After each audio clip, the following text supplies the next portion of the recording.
I can't believe I waited so long to do this. Freebie.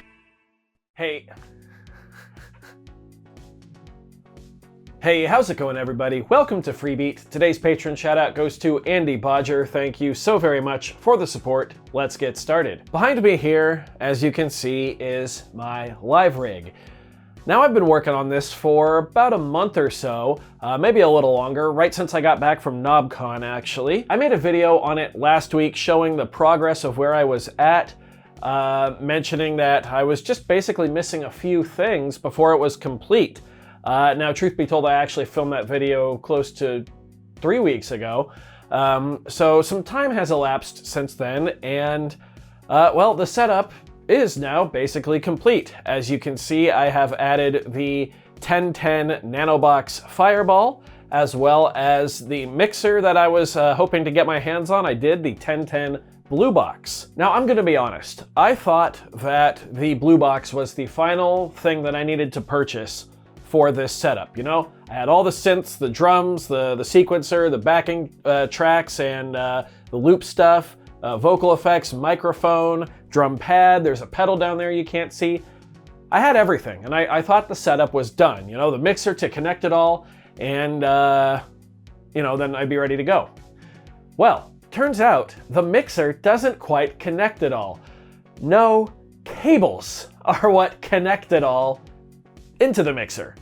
And, well, for the longest time, I have had this strange aversion to making small purchases to make the rest of my gear better.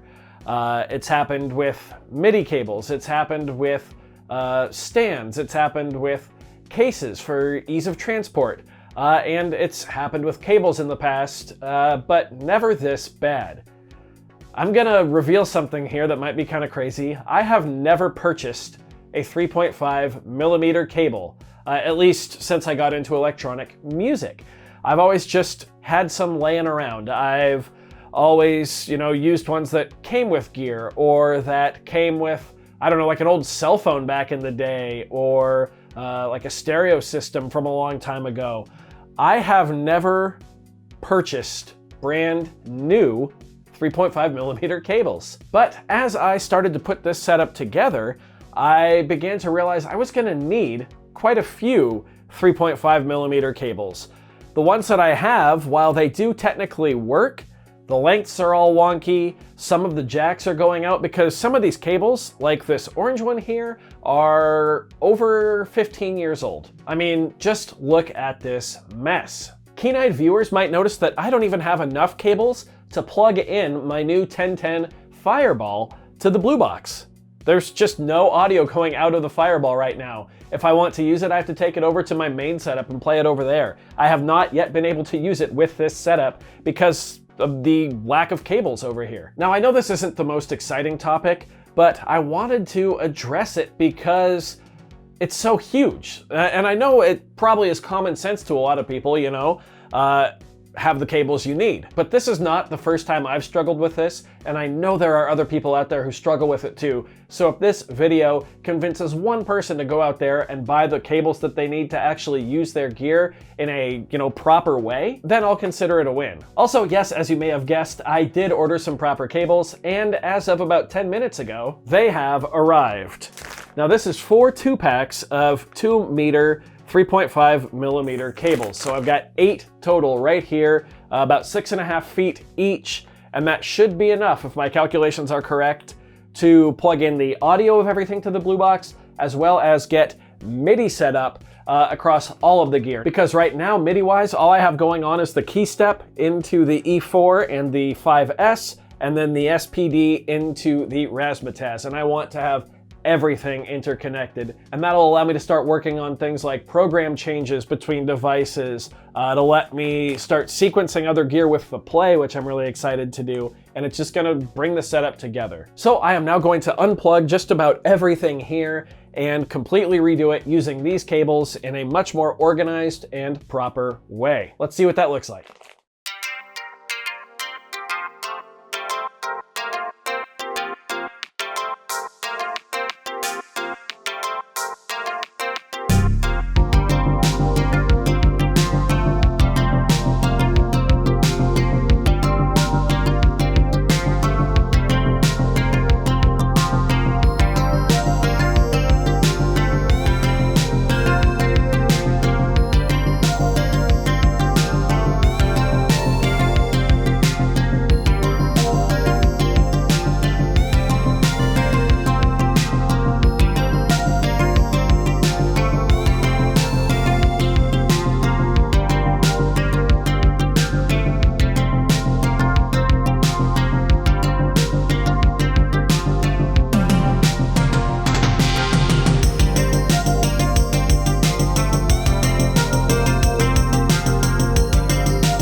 Okay, well, that was an experience. However, I think, done for now.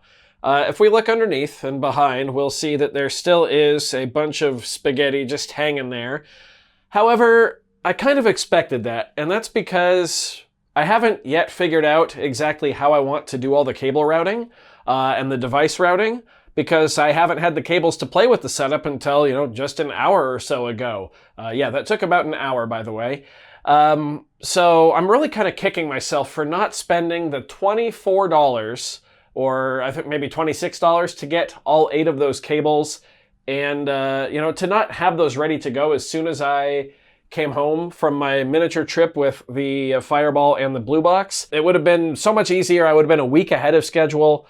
And it would have just worked a lot better. Also, yes, I know this is not an ideal power solution here. It's just kind of temporary until I get everything figured out. This is actually a great transition to wrap up kind of the point of this video, because yes, I did buy the cables. And yes, everything is much more streamlined here and is looking and working a lot better. Look at that. The Fireball is plugged in. I can actually play it. Wow. However, I'm still missing some annoying little purchases that I just completely spaced or was too lazy to buy, such as a nice power strip for down there, a nice surge protector where I can plug everything in, everything gets its own outlet, no fiddling around with like shared USB power or anything like that. I'm actually short one MIDI cable, one 5-pin MIDI cable. Although, in my defense, I thought I could use a 3.5mm cable on the Polyend Play and just kind of put it in line with the rest of the gear. I didn't realize that it really likes to be at the top of the food chain. And in that case, it needs to go into another device that I want on top of the food chain, which is the KeyStep 37, which uses 5-pin MIDI. So I'm short a 5-pin cable. I've got the right adapter, just missing the 5-pin cable. However, that actually means that I have an extra one of these 3.5mm cables, so that's nice, because I didn't wind up using it for the Polyend Plays MIDI like I thought I would. So yeah, I know this video is kind of silly, but I just wanted to say, if you're missing something in your setup that costs like less than $50 and it'll just make the whole thing work better, do yourself a favor, go ahead and get it. Stop putting it off. Don't buy another piece of gear until you get that cable or that adapter or that power supply or whatever. Go ahead and make that purchase. Get the thing you need to make your setup work. Stop putting it off. You know who you are. It was me. It was definitely me.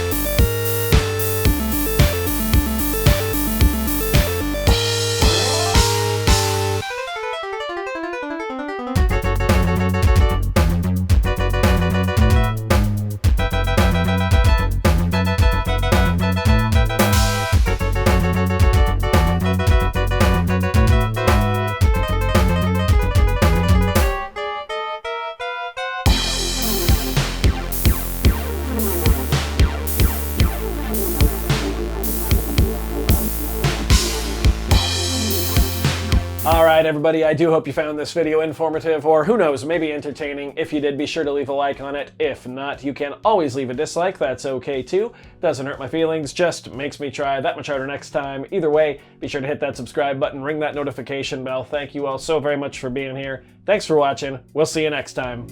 Bye.